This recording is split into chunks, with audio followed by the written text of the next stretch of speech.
Tinha que pagar academia. Eu fui parar de pagar academia, tipo... Pô, na época eu acho que era 35, 40 reais por mês. Mas, meu, tipo, era como se fosse... 140, que a gente falou mais cedo que a gente tava conversando né? aqui Pra gente, cara, entender que o dinheiro de lá da nossa época pro de hoje é tão diferente, né? Muita tipo, coisa. Caraca, a gente cobrar X valor hoje, tipo, tendo a história, né? Que as vivências que a gente teve é uma construção, né? Muitos anos, né? Hoje tá no UFC, tipo... Aí é o que a gente tá falando também, a construção de tu falar, pô, a gente tá andando no condomínio, né? Tipo, caraca, não... No cara não dá pra ter um bagulho desse. Tem que estar em outro nível mental. Tem que estar em outro nível. Pra poder chegar. Aí, voltando pra falar das histórias que se cruzam, né? É bacana que eu cheguei na academia também, só que a sensação era uma adrenalina já antes de pisar no tatame, tá ligado? Porque eu via o Guinho já, tipo, ele já tinha uma energia meio que de quartel, né? A galera já gritando, eu ficava, tipo, olhando. Eu fiquei umas 2 vezes só pra olhar, né? E nessa época aí era diferente chegar na academia, né? Tinha toda uma hierarquia, um respeito, uma ideologia. Não era chegar, pisar de tênis no tatame. E aí, professor, qual é? Não, pô, vai entrar no tatame, o professor tinha que olhar pra você. Era maior respeito, outra parada diferente, né? É outra época, né? Até entendo hoje, mas era outra época. Aí a gente... Só que forjou a gente, deixou a gente forte pra caramba aí, né, velho? Isso daí. Hoje a molecada chega pra treinar, mas não tem mais essa adrenalina, tipo, caraca, mané. Nem o cheiro da academia que nem era antigamente, né? Toda a atmosfera ali deixava você... Pô, isso aqui é diferente. Eu vou ter que polemizar. Hoje a galera... Eu falo pro Jordan Jones, é geração Nutella, irmão. É totalmente diferente. Vou ter que fazer polêmica. Não, pô... Eu lembro o molecão acompanhando o Wallace atrás de tudo que era academia, tipo, era tipo...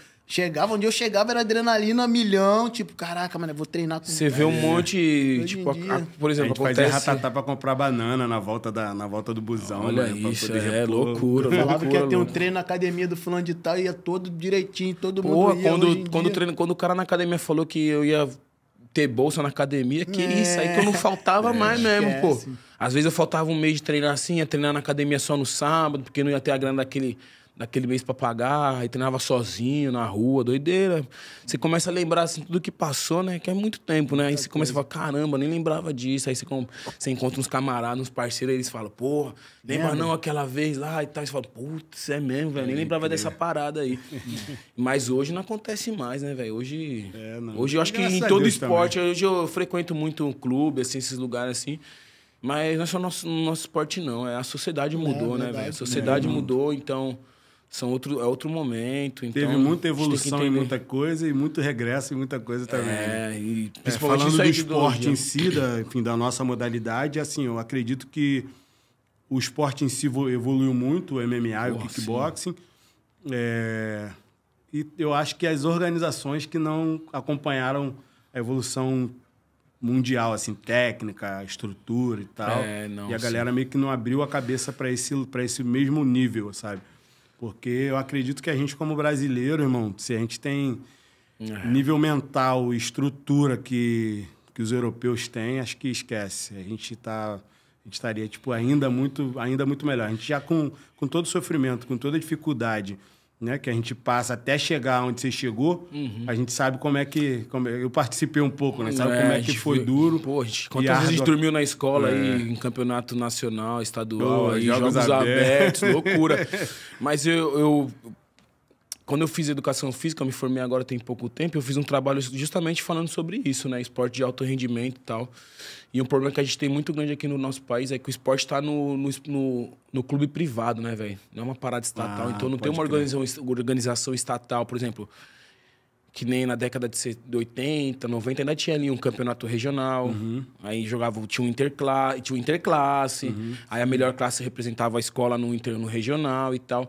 E foi se perdendo isso aí na estrutura de formação de esporte. O esporte ficou estrito dos clubes, né? Então, quando você joga na mão dos clubes, os clubes estão vendo lucro, né? Eles não estão vendo a evolução do esporte como uma ferramenta de ascensão social, de melhorar as pessoas. Então, isso é um grande problema que a gente tem. E as confederações que tomam conta dos esportes no Brasil meio que não acompanham a evolução do mundo. Eu falo, toda a evolução digital, a evolução econômica e tal, ficou um pouquinho para trás, né? E tá correndo agora, assim, tentando buscar.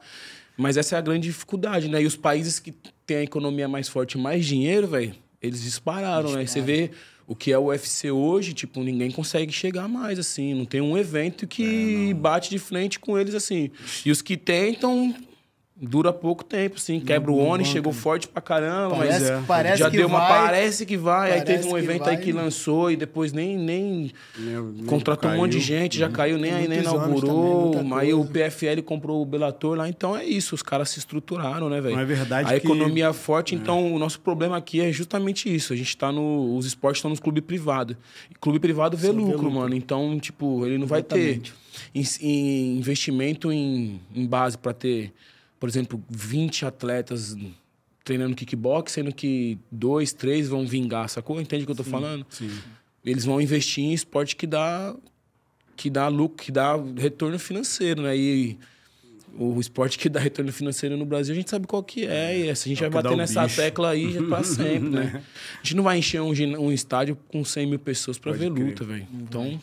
É complicado. E geralmente, quantos... Tipo, um UFC numerado, geralmente são quantas mil pessoas, sabe? 35 mil, 40 mil pessoas, metade, assim, né? porque é o que comporta, assim, né? Mas se você colocar umas lutas boas ali, uns caras que estão no momento, no hype, nome bom, assim, se eu colocar um Alex e um Charles, você enche 100 mil fácil, assim, mano, sacou? Só que as arenas é pra 45 mil, 50 mil no máximo ali, então... Só que no Brasil também não funciona. Pô, primeiro que a gente não tem nenhuma arena assim que comporta, né? A gente tem estádio de futebol. Tipo, o Dana White já falou que não faz estádio de futebol, não vai fazer. E a gente tem as arenas aqui do Rio, que é de esporte olímpico, que teve as Olimpíadas e tal. Só que, mesmo assim, não consegue encher. Então, a gente tá num momento complicado, assim, de evento aqui no Brasil, falando em UFC, né? Assim,